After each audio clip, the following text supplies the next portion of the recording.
익룡은 날개 달린 도마뱀이란 뜻입니다. 익룡은 어떻게 하늘을 날았을까요?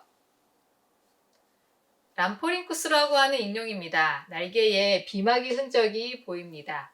뼈로 된 긴 꼬리에도 비막이 있습니다. 복장뼈가 꽤 크고 윗턱에 20개, 아래턱에 14개의 이빨이 있습니다. 람포링쿠스는 뼈로 된 긴 꼬리를 가졌는데 프테로다틸루스의 꼬리는 아주 짧습니다. 람포링쿠스와 프테로다틸루스는 모두 시조새와 같은 곳에서 발견된 익룡입니다. 둘 다 평균적으로 몸집이 작습니다. 람포링쿠스류의 몸 길이는 보통 60에서 90cm 정도이고 날개폭이 약 90cm입니다. 프테로닥틸루스는 날개폭이 50cm 정도 되는 것부터 날개폭이 2m가 넘었을 것으로 예상되는 덩치 큰 종류까지 다양합니다. 디모르포도는 머리가 아주 큽니다. 날개폭이 150cm인데 머리 길이가 20cm입니다. 머리에 커다란 구멍이 많아서 머리뼈 무게 자체는 생각보다 가볍습니다. 첫 번째에서 세 번째 발가락에는 갈고리 모양의 발톱이 달려 있습니다. 이런 발톱은 높은 곳을 오르거나 매달릴 때 유용합니다. 디모르포도는 몸의 무게중심이 낮고 커다란 세 개의 앞발톱을 가지고 있어서 나무를 타는 능력이 탁월했을 것입니다. 네 번째 발가락은 엄청 깁니다. 이 네 번째 앞발가락이 날개의 대부분을 차지합니다. 디모르포돈뿐 아니라 익룡은 네 번째 앞발가락이 날개의 대부분을 이룹니다. 투푹수아라에게는 이빨이 없습니다. 꼬리도 아주 짧습니다. 커다란 벼이 있고 날개폭이 5m, 몸 길이는 2m나 되는 거대한 익룡입니다. 오늘날 날개 길이가 가장 긴 새는 나그네 알바트로스입니다. 나그네 알바트로스의 날개폭은 3.5m입니다. 안데스 콘도르도 거대한 새입니다. 날개폭이 3.2m에 이릅니다. 오늘날 하늘을 나는 새 중에 가장 큰 새라도 투푹수아라에 비하면 작게 느껴집니다. 투푹수아라의 날개폭은 5m니까요. 이렇게 거대한 날개로 어떻게 하늘을 날았을까요? 익룡의 날개는 피부막으로 덮여 있는데 앞다리를 모두 감싸면서 네 번째 앞발가락의 끝까지 이어지고 다시 방향을 돌려 무릎 근처에 부착됩니다. 이런 주된 날개를 팔비막이라고 합니다. 익형골이라고 하는 특수한 앞발목뼈가 앞발목 위로 튀어나와 있어서 마치 가느다란 손가락처럼 보입니다. 익형골과 어깨 사이로 이어지는 전비막은 조류의 비막과 유사합니다. 육질로 된 조류의 비막은 노뼈를 접고 펴는 것에 따라서 펼쳐지고 접히지만 조류의 전비막은 익형골의 움직임에 따라 형태가 다양하게 조절됩니다. 익룡은 익형골을 손가락처럼 움직여서 전비막의 표면 형태를 바꿔가며 실속 현상을 막고 안전하게 착륙했을 것입니다. 익룡의 가슴을 보면 흉골이 커다랗고 넓은 판을 이룹니다. 흉골 위쪽에 용골돌기가 머리 쪽으로 솟아있어 날개짓을 위한 커다란 가슴 근육이 붙을 수 있었습니다. 견갑골과 오해골이 융합된 뼈를 견갑오해골이라고 합니다. 부메랑 모양의 견갑오해골은 흉골의 파인 구멍과 연결되는데 새의 차골처럼 V자 모양으로 배열되어 날개를 퍼덕일 때 발생하는 힘을 감당했습니다. 짧고 큰 위 앞다리뼈에는 삼각 흉근 능선이 크게 발달해서 비행을 위한 가슴 근육과 어깨 근육이 부착되었습니다. 오르니토케이루스의 날개폭은 5m입니다. 이 거대한 글러이더에게도 손가락 같은 익형골이 있고 네 번째 앞발가락이 날개의 대부분을 차지합니다. 부메랑 모양의 견갑오해골이 크게 발달했고 널따란 흉골에 용골돌기가 솟아있으며 위 앞다리뼈가 짧고 삼각 흉근 능선이 넓어서 날개를 들어올리고 내리는 주요 근육이 몸의 중심부에 자리 잡았습니다. 익룡과 조류의 머리뼈와 척주, 사지뼈는 뼛속이 비어있고 골수 대신 공기가 들어차 있습니다. 익룡의 뼈에도 조류의 뼈처럼 미세한 내부 버팀대가 있어서 강도가 유지되었습니다. 날개를 퍼덕이거나 땅에 착륙할 때 비틀리거나 휘는 힘이 세게 가해져도 속이 빈 뼛속에 무수히 많은 가느다란 버팀대가 있어서 몸 내부에서 그 힘을 감당할 수 있었습니다. 프테라노돈의 날개폭은 무려 7m에 이릅니다. 프테라노돈에 비하면 오늘날의 안데스 콘도르나 나그네 알바트로스는 그저 아기새 같습니다. 거대한 프테라노돈은 몸무게를 최소로 하기 위해 이빨이 없고 꼬리는 짧고 뒷다리는 가느다랗습니다. 날개뼈, 척추뼈, 뒷다리뼈는 얇은 원톱 모양으로 되어 있는데 속이 비고 공기로 채워져 무게가 적습니다. 게다가 이 원톱 모양의 뼈는 아주 얇습니다. 위 앞다리뼈에서 날개 끝까지의 평균 두께가 1mm 남짓입니다. 거의 종이장 두께죠. 익룡의 뼈는 날짐승을 포함하여 그 어떤 척추동물의 뼈보다도 얇습니다. 조류의 섬세한 뼈조차도 익룡뼈에 비하면 육중해 보입니다. 프테라노돈의 가장 독특한 특징은 커다란 머리와 벼입니다. 몸무게를 최소로 해야 하는 동물이 커다란 머리를 지니고 있다는 것은 뭔가 안 맞는 느낌이 들겠지만 다른 뼈대들과 마찬가지로 머리뼈도 대단히 얇고 가볍습니다. 보존이 이루어지는 동안에 더 납작해졌을 것임을 감안해도 벼의 두께는 3mm에 불과합니다. 닉토사우루스의 벼도 거대합니다. 닉토사우루스는 날개폭이 2m인데 벼의 길이가 55cm입니다. 벼이 크면 비행에 있어서 어떤 이점이 있을까요? 벼은 자동으로 자세를 수정해 줍니다.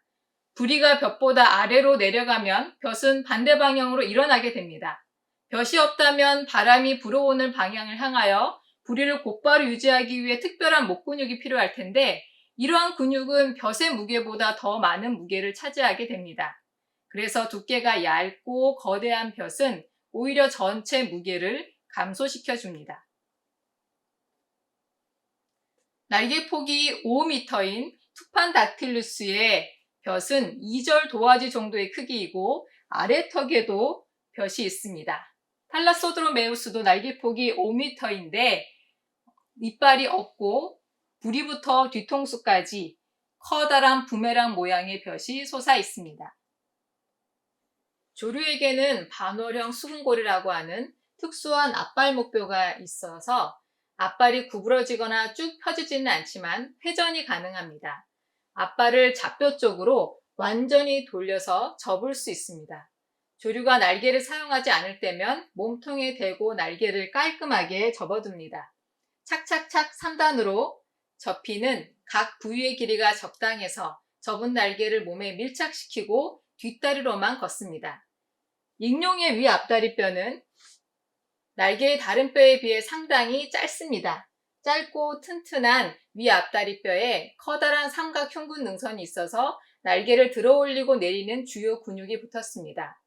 무거운 근육이 몸의 중심에 위치하기 때문에 날개의 나머지 부분은 가볍게 됩니다. 그런데 위 앞다리뼈가 전체 날개의 길이에 비해서 너무 짧고 날개의 대부분을 차지하는 네 번째 발가락은 너무 길어서 날개가 접히지 않습니다. 글라이더처럼 하늘을 날던 익룡이 땅으로 내려왔을 때 접혀지지 않는 거대한 날개 때문에 조류처럼 그렇게 사뿐사뿐 걸을 수가 없었습니다. 조류의 넓적다리뼈 머릿부분은 원기둥처럼 생겼고 몸 안쪽 방향으로 수직에 가깝게 튀어나와 뚫려있는 관골구의 구멍으로 쏙 들어갑니다. 넓적다리뼈의 뼈 몸통은 지면과 거의 수평을 이룹니다. 그래서 무릎이 거의 영구적으로 구부러져 있고 다리의 아랫부분이 앞쪽으로 이동해서 가슴과 내장의 무게 아래에 발이 위치하게 됩니다. 날개가 완전히 접히고 무게중심 아래에 발이 있기 때문에 조류는 몸이 앞으로 기울어질까봐 끊임없이 조심할 필요 없이 뒷다리만으로 자유롭게 걸을 수 있습니다. 익룡의 넓적다리뼈 머릿부분은 비스듬히 기울어져 튀어나와서 관골구에 움푹 들어간 홈과 맞닿습니다. 관골구의 홈이 양옆에서 약간 꼬리 쪽을 향하고 넓적다리뼈의 뼈 몸통은 비교적 똑바르게 세워집니다. 익룡의 긴 날개는 접히지 않아서 몸의 중심이 골반보다 훨씬 앞에 있습니다. 앞발로 땅을 짚지 않는다면 곧장 앞으로 고꾸러지게 됩니다. 그래서 익룡은 날개로 땅을 짚고 네 발로 걸었습니다. 노란 테를 두른 것이 새 발자국 화석입니다. 그리고 옆에 커다란 수각류 공룡이 찍은 발자국이 있습니다. 익룡 발자국도 있습니다. 조류와 수각류 공룡은 뒷발자국만 있는데 익룡은 앞발자국도 있습니다. 익룡은 네 번째 앞발가락을 제외한 나머지 3개의 앞발가락으로 땅을 짚고 걸었습니다. 앞발자국에서 3개의 앞발가락과 그 발톱 자국이 선명하게 드러납니다. 뒷발자국에는 4개의 발톱 자국이 보입니다. 조류는 땅에서 완전히 날개를 접고 뒷다리만으로 걷다가 날개를 펼치면서 뒷다리의 도약과 함께 날아오릅니다. 그런데 익룡은 날개로 땅을 짚고 걷습니다. 땅을 짚고 있는 날개를 어떻게 퍼덕여야 날아오를 수 있을까요? 이 그림처럼 날개로 땅을 박차서 몸을 약간 떠오르게 한 다음에 몸이 다시 지면으로 떨어지기 바로 직전 엄청난 날개짓으로 떠올랐을까요? 그러기엔 비막이 너무 거대합니다. 프테라노돈의 날개폭은 무려 7m입니다.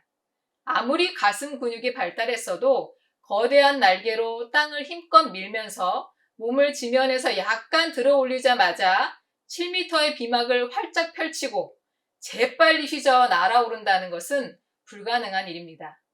텐트에서 야영을 하고 나서 먼지 묻은 텐트를 털어봤다면 7m의 비막을 공기 중에서 퍼덕이는 것이 쉽지 않다는 것을 쉽게 이해할 수 있습니다. 익룡은 앞발로 땅을 짚지 않고서는 땅 위를 걸을 수 없지만 날개를 펼치며 이륙을 위해 잠깐 뒷다리만으로 직립 자세를 취할 수는 있습니다.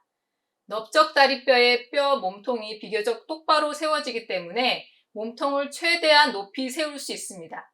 또 경첩처럼 움직이는 발목을 크게 펼쳐서 까치발 들듯 키를 더 높게 만들 수 있습니다. 이런 자세로 거대한 비막을 펼쳐 바람을 맞는 것입니다. 비행 실험에 의하면 시속 24km의 바람이 불면, 그러니까 초속 7m의 바람에서 프테라노돈은 하늘에 떠 있을 수 있습니다. 바람을 향해 날개를 펼치면 바람에 의해 종이 조각이 땅에서 들려 올려지는 것처럼 이륙하는 것입니다.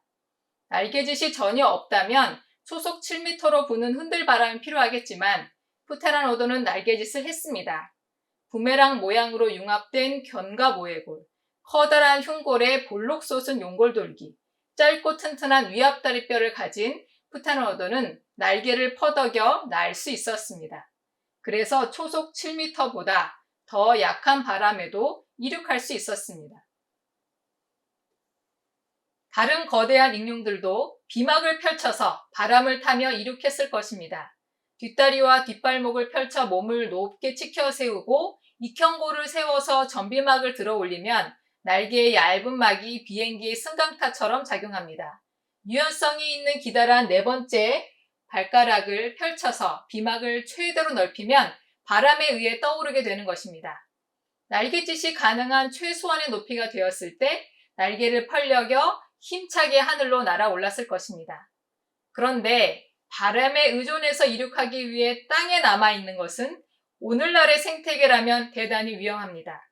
땅 위에서 익룡을 노리는 사냥꾼이 없어야만 가능한 이륙 방법이죠. 날개로 땅을 짚고 걷다가 다시 하늘로 날아오르기 위해 바람을 기다리는 익룡의 존재는 그만큼 평화롭고 안전하며 바람이 살랑이는 쾌적한 생태계가 실제했다는 것을 말해줍니다. 익룡의 크기는 다양합니다. 비둘기에서 외가리 정도 되는 것이 다수이지만 안데스 콘도르를 아기새처럼 보이게 만드는 날개폭 7m, 날개폭 10m의 거대한 익룡도 있고 아누로그나투스처럼 제비만한 자그마한 익룡도 있습니다.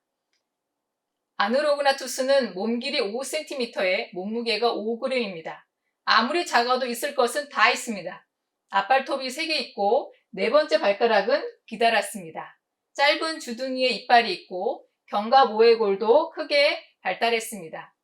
위 앞다리 뼈가 짧고 튼튼하며 삼각 흉근 능선도 큽니다. 이 작은 동물도 활관과 더불어 몸 중심부에 집중된 근육으로 날갯짓을 수월하게 잘하는 동물이었습니다. 조류는 날개를 펄럭이며 하늘에 떠있기 위해 많은 양의 에너지를 사용합니다. 비행에 따른 명령과 제어를 담당하는 커다란 뇌가 필요한데 뇌만 해도 소모한 열량이 많습니다. 비행할 때 필요한 섬세한 균형, 복잡한 날개의 조절과 운동에 사용하는 근육에는 당류를 계속 산화시켜 에너지를 생산할 수 있도록 산소가 계속해서 공급되어야 합니다. 에너지를 빠르게 생산하는 생화학적 반응은 일정하고 높은 체온을 요구합니다. 그래서 조류가 사람보다 1, 2도 정도 더 높은 평균 체온을 유지하고 있는 것은 놀랄 일이 아니죠. 하늘에 계속 떠 있을 수 있도록 날갯짓을 할 수 있는 것은 그만큼 빠른 신진대사 능력을 가지고 있기 때문입니다. 조류와 포유류를 비교했을 때 조류는 희박한 공기 속에서 정확히 2~3배 많은 산소를 추출할 수 있습니다.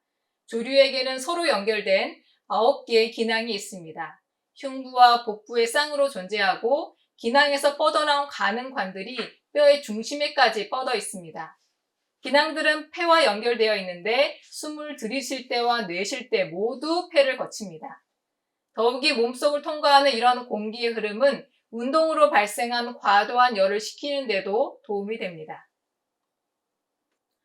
포유류와 조류는 비슷한 크기의 도마뱀에 비해 체내에서 약 10배에서 15배 더 많은 열을 생산합니다. 포유류나 조류에 비해서 파충류의 특징은 열의 발생이 몸 내부에서 이루어지지 않는다는 것입니다. 도마뱀은 활동하기 위한 체온에 도달하기 위해 태양과 주변의 대기 온도에 의존합니다. 조류에게는 깃털, 포유류에게는 털이 있는데 털과 깃털은 단열재로서 체온을 유지시켜줍니다. 파충류에게는 털이나 깃털이 없습니다. 만약 파충류에게 털이나 깃털이 있다면 주위로부터 몸 안으로 열이 흡수되는 것을 오히려 방해할 것입니다. 파충류는 비늘 피부에 햇볕을 쬐어 체온을 높입니다. 몸통의 옆으로 다리를 뻗은 채 배를 땅에 대고 대부분의 시간을 쉬면서 보냅니다. 그렇다고 파충류가 마냥 느리지는 않습니다. 도마뱀을 잡으려고 하면 순식간에 사라집니다. 도마뱀은 가장 가까운 곳을 향해 최대한 빨리 도망갑니다. 하지만 그 다음에는 긴 휴식이죠. 아주 잠깐 동안 죽을 힘을 쓰고 난 뒤 회복되기에까지의 시간은 안쓰러울 정도로 느려서 몇 시간이 걸리는 경우도 많습니다. 파충류가 단거리 선수일 수는 있으나 장거리는 도저히 못 뜁니다. 파충류는 오랫동안 운동을 지속할 수 없습니다. 이런 파충류가 하늘을 난다면 그것은 오직 높은 곳에서 땅으로 떨어지는 동안에 잠시 공중에 체류하는 것일 뿐입니다. 활공하는 도마뱀이 있습니다. 바로 날도마뱀입니다. 주로 나무 위에서 생활하는데 높은 나뭇가지 위에서 힘껏 점프해 공중을 미끄러지듯 납니다. 활공거리는 5m에서 10m 정도이지만 18m를 활공하는 종도 있습니다. 활공 시 날개 역할을 하는 것은 날도마뱀의 옆구리에서 뻗어나온 피막입니다. 한쪽을 기준으로 5개에서 7개의 갈비뼈가 우산살같이 이 피막을 지지합니다. 활공할 때 외에는 피막을 접고 나무 위를 기어다닙니다. 날도마뱀은 모든 종의 길이가 20에서 25cm인데 그중 3분의 2가 꼬리입니다. 가느다란 나뭇가지 위를 돌아다닐 때 긴 꼬리를 이용해 균형을 잡습니다. 경남 진주의 백악기 지층에서 발견된 도마뱀 발자국입니다. 작은 도마뱀이 기어가며 발자국을 남겨놓았습니다. 양쪽 발의 가운데에 꼬리가 끌린 흔적도 보입니다. 도마뱀의 발가락은 엄지에서부터 점점 길어져서 4번째 발가락이 가장 길고 5번째 발가락은 짧은데 이 모양이 그대로 찍혀 있습니다. 또 몸통의 옆으로 다리가 뻗어서 발자국이 팔자로 걷는 것처럼 양옆으로 퍼져 있습니다. 도마뱀은 배를 땅에서 약간 들어 올리고 꼬리를 땅에 끌며 기어다니다가 이내 배를 땅에 대고 휴식을 취합니다. 그만큼 낮은 에너지와 적은 산소와 적은 먹이로 살아갑니다. 도마뱀의 이런 소박한 삶은 옛날이나 지금이나 변함없습니다. 익룡과 조류는 하늘을 날기 위해 둘 다 뼈 자체가 가볍고 비어 있습니다. 익룡의 뼈에서도 기낭이 뼈를 파고 들어간 구멍이 확인되었습니다. 익룡도 조류처럼 뼈에 비어있는 공간이 기낭과 관의 복잡한 체계로 폐와 연결되어 있었을 것입니다. 그래서 폐 속에서 공기가 한 방향으로 끊임없이 흐르면서 비행에 필요한 충분한 산소를 공급하고 과도한 열을 떨어뜨리는 데 도움을 주었습니다. 기낭은 뼈 내로 확장해서 비행 중에 몸의 비중을 감소시키고 공기 중에서 부력을 더 높입니다. 기낭 내 공기가 따뜻하면 할수록 부력은 더 증가합니다.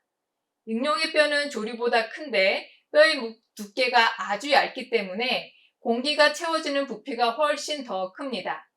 또 기낭의 부피도 커서 몸 안에서 데워진 따뜻한 공기가 가하는 부력도 컸습니다. 그래서 거대한 익룡은 보다 더 수월하게 하늘에 떠 있을 수 있었습니다. 조류의 오해골과 견갑골 그리고 융합된 쇄골은 앞다리 연결대를 이룹니다. 융합된 쇄골은 날개를 휘둘러 내리고 올릴 때마다 약간 휘었다가 원래대로 돌아오면서 날개짓을 보조합니다. 넓은 흉골에는 돌출된 용골돌기가 있어서 날개를 움직이는 커다란 가슴 근육이 붙습니다. 익룡도 널쩍한 흉골을 가졌고 머리 쪽으로 솟은 용골돌기가 있어서 커다란 가슴 근육이 붙었습니다. 또 가슴에서부터 등까지 이어진 부메랑 모양의 견갑 오해골은 익룡이 날개짓을 수월하게 할 수 있도록 했습니다. 앞다리 연결대뿐 아니라 뒷다리 연결대도 비행을 위해 딱 맞춰져 있습니다. 조류의 복합 엉치뼈는 사람으로 치면 갈비뼈 조금 아래서부터 엉덩이까지의 범위에 있는 모든 뼈가 하나로 뭉쳐진 것입니다. 뼈가 모두 합쳐져 있어서 뼈와 뼈 사이에 있는 관절이나 근육이 필요 없기 때문에 전체 무게를 가볍게 하고 비행 시에 불필요한 움직임을 줄입니다. 익룡도 조류처럼 복합 엉치뼈가 발달해서 여러 뼈들이 단단하게 뭉쳐져 있습니다. 그래서 익룡과 조류는 몸통이 짧고 움직임이 비교적 자유롭지 않아 비행하는 동안 몸의 중심부를 안정시킬 수 있습니다. 날개폭 3.5m의 나그네 알바트로스는 번식기 외에는 거의 땅을 밟지 않습니다. 계속 날아다닙니다. 심지어 자면서도 날 수 있습니다. 구남조도 날개폭이 아주 긴 새입니다. 구남조의 날개폭은 2.5m입니다. 그런데 아낭구엘의 날개폭은 5m이고 케찰코아틀루스의 날개폭은 무려 10m입니다. 2배 또 2배죠. 이런 거대한 익룡도 오늘날의 알바트로스처럼 웬만해선 땅을 밟지 않고 살았을 것입니다. 거대한 익룡은 하늘에 계속 떠 있는 만큼 몸 내부에서 높은 에너지를 생산하고 사용하는 동물이었습니다. 익룡의 뇌는 비교적 크고 전반적인 구조가 조류와 비슷합니다. CT 촬영으로 확인된 사실에 따르면 익룡은 대뇌가 크고 중뇌의 시엽도 크며 특히 소뇌의 내의 부분이 매우 큽니다. 이런 뇌구조는 복잡한 운동을 조절해야 하고 시력이 뛰어나며 고차원적 입체 감각을 재빨리 처리하면서 날아다니는 동물들에서 관찰됩니다. 익룡은 기낭을 이용하는 높은 효율의 호흡 체계가 조류와 같고 산소가 많이 필요한 신지대사 기능을 갖고 있었습니다. 이 모든 특징은 파충류로서는 엄두도 낼 수 없는 것들입니다. 람포링쿠스의 비막은 무엇으로 덮여 있을까요? 비닐 피부는 아닙니다. 보존이 잘 된 익룡 화석에서 몸 전체에 분포한 피크노 섬유라고 하는 깃털과 비슷한 구조물이 발견됩니다. 카자흐스탄의 주라기층에서 발견된 소르데스는 피크노 섬유로 덮이고 방막으로 된 날개 흔적을 완벽하게 보여줍니다. 길고 두터운 피크노 섬유가 온몸을 덮고 있는데 화석에서 각각의 털과 술이 구부러져 있는 흔적으로 보아 살아있을 때의 피크노 섬유는 부드럽고 푹신푹신했음을 알 수 있습니다. 중국 텐산 산맥의 남쪽 투르판 하미 분지에서 적어도 40개체의 하미테루스와 무려 300개가 넘는 하미테루스의 알이 함께 발견되었습니다. 그중 16개의 알은 다양한 발달 단계를 식별할 수 있는 배아의 뼈대를 포함하고 있었습니다. 무더기로 나온 화석에서 수컷과 암컷이 서로 구별되는데 벼의 크기와 생김새 그리고 견고한 정도가 다릅니다. 수컷의 벼이 훨씬 더 크고 눈에 띕니다. 암수 양쪽의 성체, 아직 어린 개체들과 갓 알을 까고 나온 새끼들, 그리고 아주 많은 양의 알이 한꺼번에 나온 것을 보면 오늘날의 대부분의 조류처럼 익룡도 둥지를 짓고 암컷과 수컷이 함께 양육을 했을 것입니다. 열원과 피코너 섬유를 가지고 있는 익룡은 알이 부화될 때까지 따뜻하게 품었습니다. 다이노케루스의 거의 완전한 표본인 이 화석에는 T여사라는 별명이 붙었습니다. T여사에게 알이 있기 때문이죠. T여사의 타원형 알은 어미의 꼬리 시작점 부근 골반에 이어진 채 다리 사이에 놓여 있습니다. 알은 길이가 3cm이고 무게는 6g으로 추정됩니다. 지금까지 살펴보았듯이 익룡은 파충류와 닮은 점이 거의 없습니다. 날개를 펄럭일 수 있는 앞다리 연결대, 공기가 차 있는 속이 빈 얇은 뼈 중심까지 기낭이 파내고 들어간 구멍, 높은 에너지를 발생시키기 위해 산소와 이산화탄소를 빠르게 교환할 수 있는 호흡체계, 비행을 위해 발달한 뇌의 구조, 높은 평균 체온, 몸을 덮은 피크노 섬유, 체온으로 알을 품어 부화시키는 양육 방식 등 이 모든 특징으로 봤을 때 익룡은 파충류일 수 없습니다. 하늘에는 날개 달린 파충류가 날았고 땅 위에는 무섭도록 거대한 파충류가 거닐었다는 시기를 중생대라고 합니다. 하지만 익룡은 파충류가 아닙니다. 날개를 펄럭이며 하늘을 날기 위해서는 높은 에너지가 지속적으로 요구되는데 파충류의 폐와 심장과 근육으로는 불가능합니다. 공룡이 파충류인가요? 라는 영상에서 말씀드렸듯이 공룡도 파충류가 아닙니다. 마멘키사우루스의 무게는 무려 30톤입니다. 30톤이라는 막대한 몸무게를 기둥처럼 곧게 뻗은 다리로 지탱하고 움직이기 위해서는 근육이 항상 긴장 상태를 유지해야 합니다. 파키케팔로사우루스는 두 다리로만 걷습니다.